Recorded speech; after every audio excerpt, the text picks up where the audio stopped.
I got so much motherfucking design on right now. Break it down, bring it back, make it clap. I got 3 old thoughts, new block, where that day. Bitches on my line, and you know. Assalamualaikum warahmatullahi wabarakatuh. Salam sejahtera untuk kita semua. Om Swastiastu, Namo Buddhaya, salam kebajikan. Nah, teman-teman, kami dari kelompok 5 kelas A di sini akan menjelaskan mengenai tanaman apa saja yang dapat digunakan untuk mengobati penyakit ginjal. Nah, video kali ini dibuat untuk memenuhi tugas mata kuliah fitoterapi yang diampu oleh Bapak Apoteker Fahmi Sadik, S.Pharm, M.Pharm. Nah, sebelumnya izinkan saya terlebih dahulu untuk memperkenalkan anggota dari kelompok kami. Terdiri dari Siti Zubria R. Ibrahim dan saya sendiri Nurul Mutmainah Samsu. Yang selanjutnya itu ada Ananda Natasha dan Linda Ira Anggraini. Nah, sebelum kita masuk pada tanaman-tanaman yang dapat mengobati penyakit ginjal, perlu kita ketahui terlebih dahulu apa sih ginjal itu.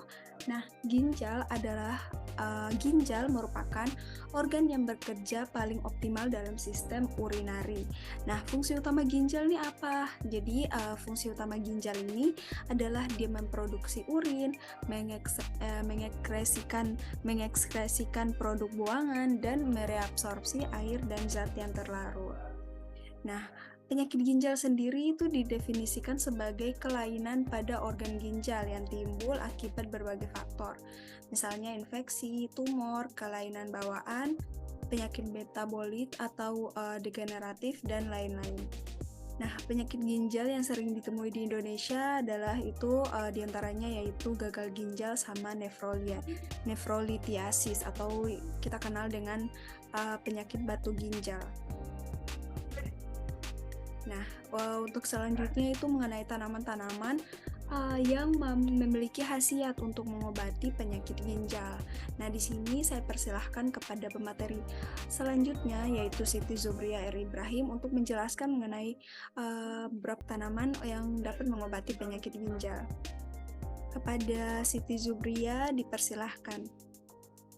Yang pertama itu ada kumis kucing. Nama tanaman dan nama daerahnya sama, yaitu kumis kucing. Nama latinnya Orthosipon stameneus B.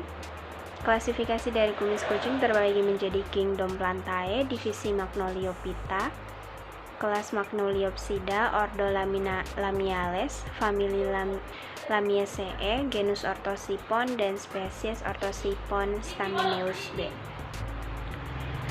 Selanjutnya pada parameter spesifik dan non-spesifik. Parameter spesifik dari kumis kucing sendiri dibagi menjadi parameter atau pengamatan makroskopik dan mikroskopik. Sedangkan parameter non-spesifik itu ada parameter atau pengamatan kadar abu total. Pada parameter atau pengamatan makroskopik dan mikroskopik, makroskopik sendiri daunnya berbentuk bulat telur, lonjong, warna hijau, serta tulang daunnya bercabang-cabang. Sedangkan parameter mikroskopik, sayatan membujur dari daun kumis kucing menggunakan pelarut chloral hidrat, dan perbesaran menunjukkan adanya rambut penutup, stomata tipe diastik, dan epidermis bawah dengan rambut penutup. Untuk parameter non-spesifik sendiri, hasilnya dapat dilihat pada slide yang ditampilkan. Bagian tanaman yang digunakan sebagai obat yaitu daun segar. Golongan metabolit dari kumis kucing sendiri yaitu ada varietas ungu dan putih ungu adalah polifenol, flavonoid, alkaloid, monoterpenoid, dan sesquiterpenoid, tanin, dan juga saponin. Ada steroid dan juga monoterpenoid. Tanaman kumis kucing berkhasiat untuk menghancurkan batu ginjal, melancarkan pengeluaran urin, mengurangi proses radang kandungan kemih, dan menurunkan kadar glukosa darah. Selanjutnya, cara penggunaan dari kumis kucing sendiri yaitu ambil daun kumis kucing sebanyak 3 genggam, cuci bersih, disiapkan air 2 gelas rebus hingga mendidih, lalu dibiarkan dingin dan diminum 2 kali sehari, rutin selama 10 hari. Selanjutnya uji praklinik sama uji klinik. Berdasarkan penelitian Madya Stuti tahun 2020, pengukuran mineral urin menunjukkan hasil kehilangan mineral natrium dan kalium pada kelompok ekstrak lebih kecil dibandingkan kelompok referensi. Dari hasil penelitian ini menunjukkan bahwa dosis efektif ekstrak kumis kucing adalah 200 mg per kilogram berat badan pada jam kedua dan menunjukkan hasil kehilangan mineral dalam urin yang lebih kecil. Sedangkan berdasarkan penelitian NISA tahun 2020 menunjukkan bahwa pasien dengan penyakit batu saluran kemih yang berobat dengan rebusan daun kumis kucing, batu saluran kemih sebesar 7 mikrometer keluar melalui kencing setelah diminum rebusan daun kumis kucing. Kumis kucing atau Orthosipon stameneus memiliki peran dalam penurunan ukuran batu saluran kemih melalui mekanisme diuretik. Sedangkan uji toksisitas dari daun kumis kucing sendiri menjamin tingkat keamanan dari daun kumis kucing. Telah dilaporkan diantaranya studi toksisitas ekstrak air terstandar kumis kucing pada dosis 250, 500, 1000, dan 200 mg per kilogram berat badan per hari. Selama pemberian 60 hari pada tikus jantan tidak menunjukkan tanda-tanda toksisitas.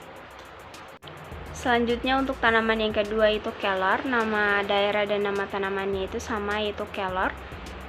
Nama latinnya Moringa oliveralam. Klasifikasinya Kingdom Plantae, divisi Magnoliophyta, kelas Magnoliopsida, famili Moringaceae, genus Moringa, spesies Moringa oliveralam.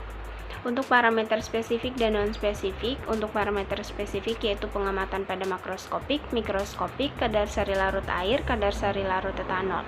Sedangkan untuk parameter non-spesifik yaitu kadar susu pengeringan, kadar air, dan kadar abu. Pada pengamatan makroskopik, daun berbentuk oval, lonjong, warna hijau, serta tulang daunnya menyirip. Pada pengamatan mikroskopik, daun kelor menunjukkan adanya epidermis, jaringan palisade, jaringan pankreim, dan stomata. Untuk hasil dari kadar sari larut air 12,8% dan kadar sari larut etanol 50,21%.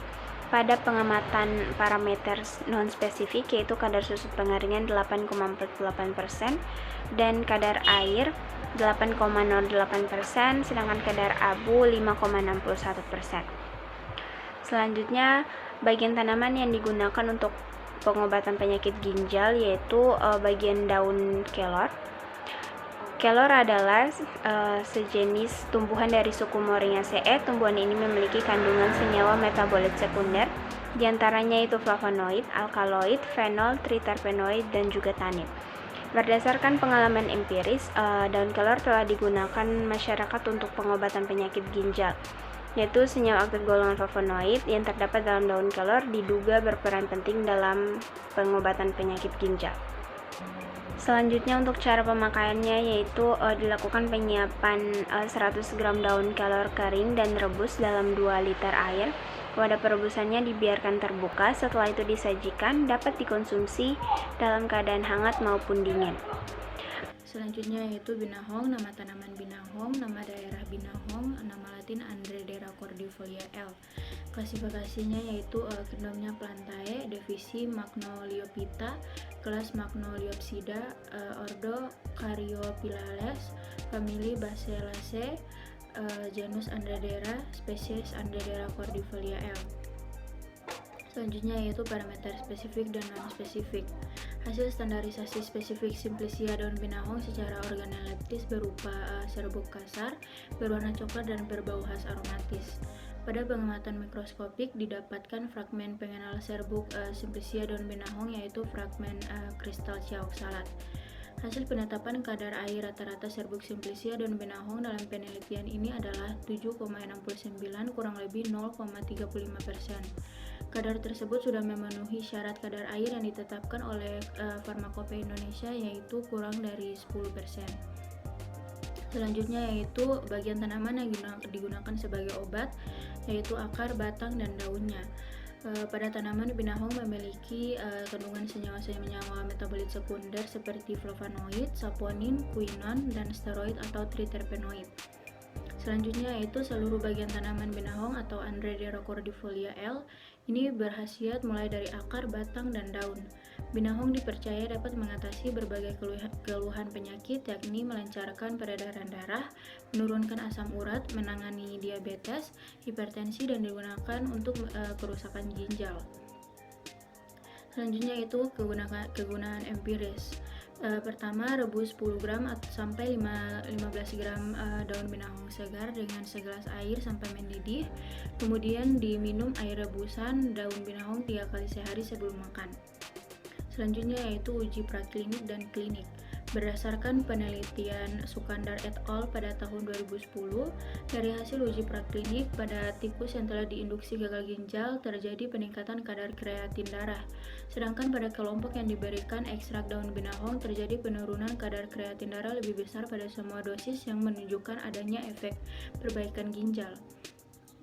Berdasarkan penelitian Komalasari et al. Pada tahun 2014, ekstrak etanol dan fraksi daun binahong memiliki kemampuan melarutkan batu ginjal kalsium. Fraksi air dari ekstrak etanol daun binahong memiliki kemampuan yang paling baik dalam melarutkan batu ginjal kalsium. Selanjutnya yaitu uji toksisitas. Berdasarkan tabel yang berada di samping, dapat dilihat bahwa pada konsentrasi 1000 gram per mili adalah tingkat kematian tertinggi dan tingkat kematian terendah pada konsentrasi 10 gram per mili.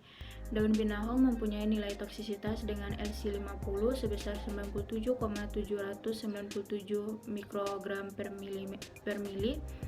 Menggunakan metode BSLT, hal ini menunjukkan bahwa ekstrak etanol daun binahong bersifat toksik. Perkenalkan, saya Linda Ira Anggraini. Di sini saya dari kelompok 5. Di sini saya akan menjelaskan mengenai daun Afrika.